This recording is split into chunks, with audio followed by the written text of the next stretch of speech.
GOPs Scalise ends his bid to become House Speaker after failing to secure the votes to win gavel. Washington.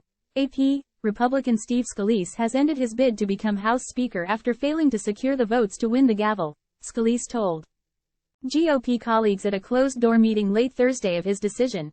Next steps are uncertain as the House is now essentially closed while the Republican majority tries to elect a Speaker after ousting Kevin McCarthy from the job.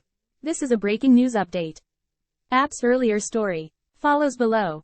Washington, AP. Nominated to be House Speaker, Representative Steve Scalise on Thursday ran straight into a familiar, intensifying Republican problem. Skeptical GOP colleagues are refusing to give their support, denying him the majority vote needed to win the gavel. Frustrations mounted as the crisis deepened and Republicans lost another day without a House Speaker.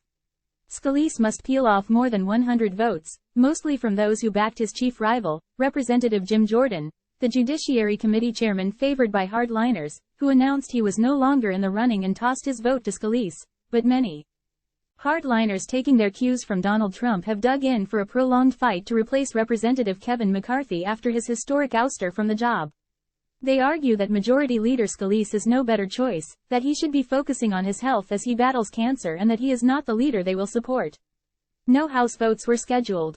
Time equals 400 Ms. greater than, "We're going to get this done," Scalise said after another closed-door meeting at the Capitol.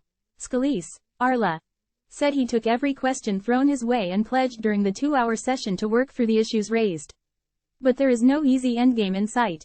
Time equals 400 Ms. greater than, time is of the essence, McCarthy said when he arrived at the Capitol. Asked if it was still possible for Scalise to find enough support, McCarthy said, "It's possible, it's a big hill, though. The House is entering its second week without a speaker and is essentially unable to function, and the political pressure increasingly is on Republicans to reverse course, reassert majority control and govern in Congress. Action is needed to fund the government or face the threat of a federal shutdown in a month." Lawmakers also want Congress to deliver a strong statement of support for Israel in the war with Hamas. But a bipartisan resolution has been sidelined by the stalemate in the House. The White House is expected to soon ask for money for Israel, Ukraine and the backfill of the U.S. weapons stockpile.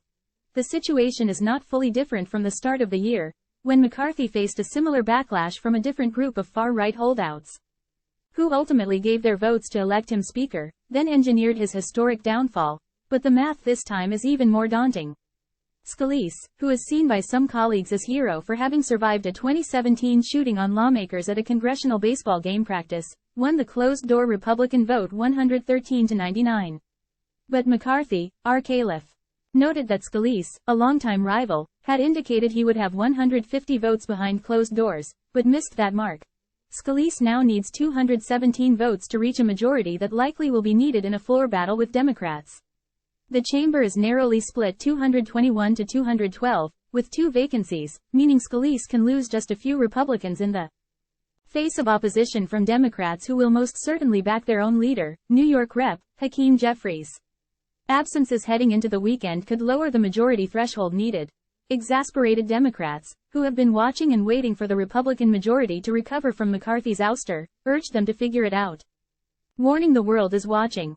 The House Republicans need to end the GOP civil war now, Jeffries said. The House Democrats have continued to make clear that we are ready, willing and able to find a bipartisan path forward, he said, urging that the House reopen and change GOP-led rules that allowed a single lawmaker to put in motion the process to remove the Speaker. As Congress sat idle, the Republicans spent a second day behind closed doors, arguing and airing grievances but failing to follow their own party rules and unite behind the nominee. Rep. Dan Crenshaw, R. Texas, said the meeting so far had been marked by emotional objections to voting for Scalise. "It's not for your personal grievances, but that's unfortunately what I keep seeing," he said. Some Republicans simply took their Chick-fil-A lunches to go. Time equals 400 Ms. greater than Jordan, a founding member of the House Freedom Caucus who was backed by Trump in the Speaker's race, announced he did not plan to continue running for the leadership position. "We need to come together and support Steve," Jordan told reporters before the closed session. Time equals 400 Ms. greater than. It was the most vocal endorsement yet from Jordan, who had earlier offered to give his rival a nominating speech on the floor, and privately was telling lawmakers he would vote for Scalise and is encouraging his colleagues to do the same. But it was not enough to sway the holdouts. Time equals 400 Ms. Greater than handfuls of hardliners announced they were sticking with Jordan, McCarthy or someone other than Scalise. Rep. Troy Nehls, R. Texas, reaffirmed his support for Trump as Speaker. The position does not need to go to a member of Congress. Trump, the frontrunner for the 2024 GOP presidential nomination, repeatedly discussed Scalise's health during a radio interview that aired Thursday. "Well, I like Steve.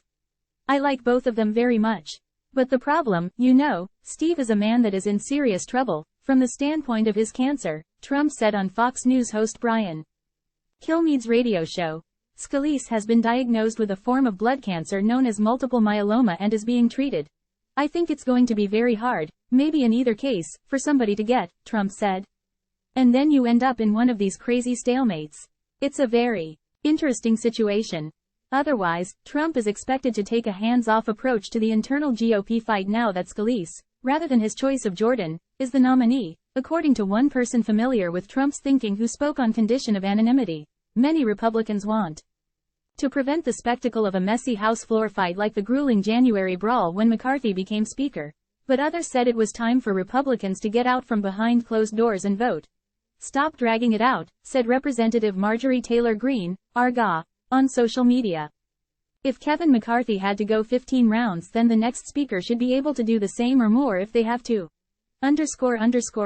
Associated Press writers Jill Colvin in New York and Kevin Frecking contributed to this report.